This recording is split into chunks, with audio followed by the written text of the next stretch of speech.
Baik, selamat datang di playlist video dasar pemrograman Android. Di sini kita akan mempelajari dasar-dasar pemrograman Android mulai dari awal sampai tingkat menengah. Nah, di sini apa sih yang dimaksud dengan pemrograman Android?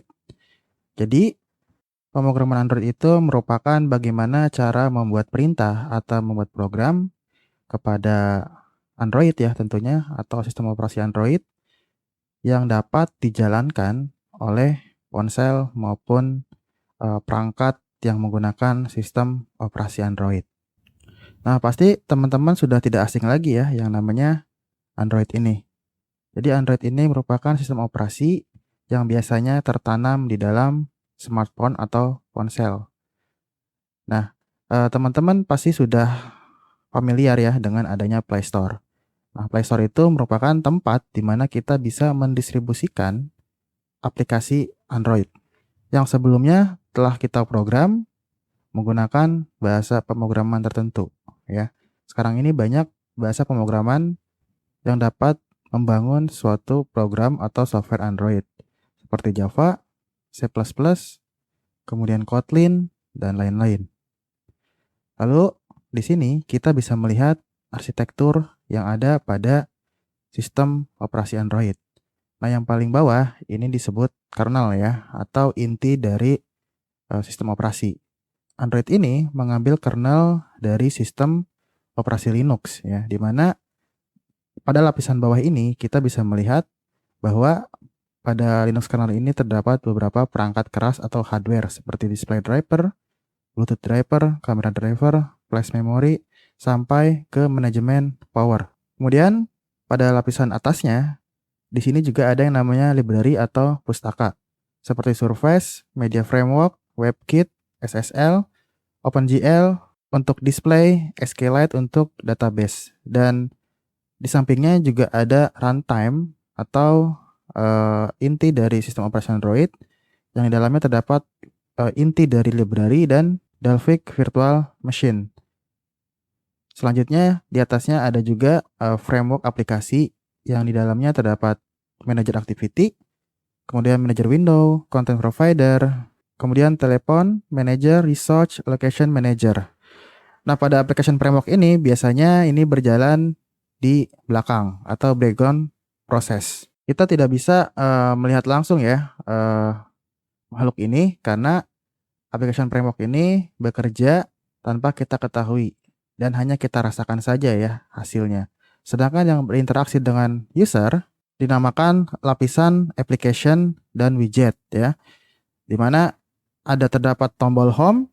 Home ini pasti teman-teman sudah terbiasa ya dengan tombol home di handphone, kemudian kontak, kemudian browser, widget, dan aplikasi lainnya yang biasanya kita unduh dari Play Store.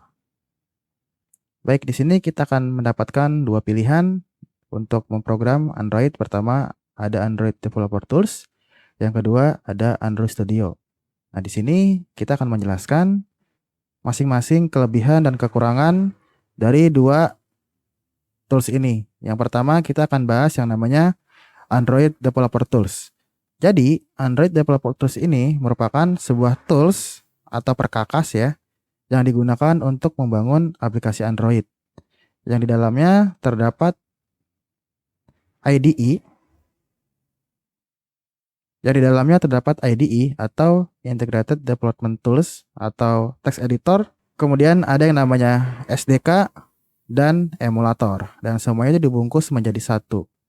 Dan kita tidak perlu melakukan instalasi secara terpisah. Semuanya sudah disatukan menjadi satu kesatuan. Kelebihannya, ADT ini ringan untuk digunakan karena tidak membutuhkan resource yang besar. Karena sistem operasi Android yang digunakan pada ADT ini masih versi 4 atau versi Jelly Bean yang cukup lawas ya. Dan sudah tidak disupport lagi oleh Google.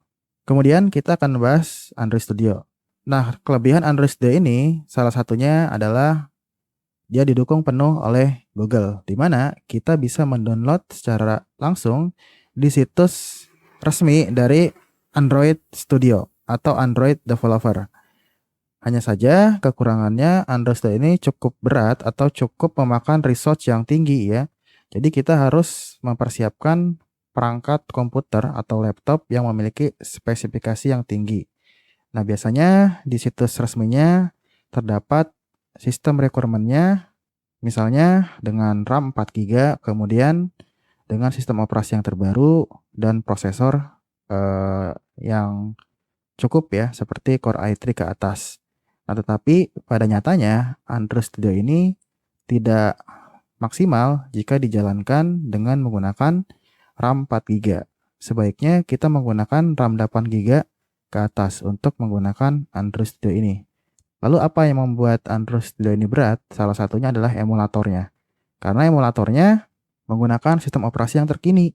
Contohnya, pada saat video ini dibuat, sistem operasi yang tertanam pada Android Studio merupakan sistem operasi versi 10 atau versi QueenCake ya namanya. Jadi sudah sangat jauh sekali perbedaannya antara ADT dan Android Studio. Dan kita juga bisa melihat bahwa di pasaran sekarang untuk RAM handphone paling kecil minimal 2 GB ya. Dan kalau seandainya kita menggunakan laptop 2 GB, maka tidak akan berjalan ya. Atau 4 GB pun tidak akan berjalan. Karena proses yang berjalan tidak hanya Android Studio dan emulator saja. Pasti ada aplikasi yang lain yang berjalan di depan maupun di belakang. Baik, di sini kita akan mempersiapkan beberapa tools yang akan kita install. Pertama ada JDK atau Java Development Kit. Nah, ini merupakan tools yang digunakan untuk menjalankan bahasa pemrograman Java. Dan di sini ADT hanya bisa mengenali JDK versi 7 ya, maksimal.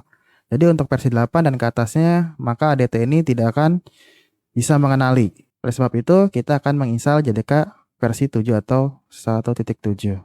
Kemudian ada yang namanya ADT ya, seperti yang sudah dijelaskan sebelumnya.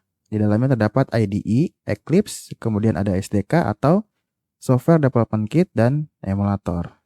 Dan di sini sistem operasi yang akan digunakan untuk playlist video pemrograman Android dasar menggunakan sistem operasi Linux. Jadi bagi teman-teman yang menggunakan sistem operasi Windows, silahkan teman-teman cari software ADT versi Windows atau menggunakan sistem operasi Linux, menggunakan mesin virtual ya seperti VirtualBox dan sejenisnya, atau menggunakan sistem dual boot. Nanti untuk aplikasinya akan saya sertakan di link deskripsi video. Dan minimal untuk perangkat yang kita gunakan, baik komputer maupun laptop, di sini minimal 2 GB ya. Pasti teman-teman sudah memiliki laptop minimal 2 GB ya. Untuk zaman sekarang, vendor laptop maupun komputer sudah jarang yang mengeluarkan RAM dengan standar 1 GB, minimal 2 GB.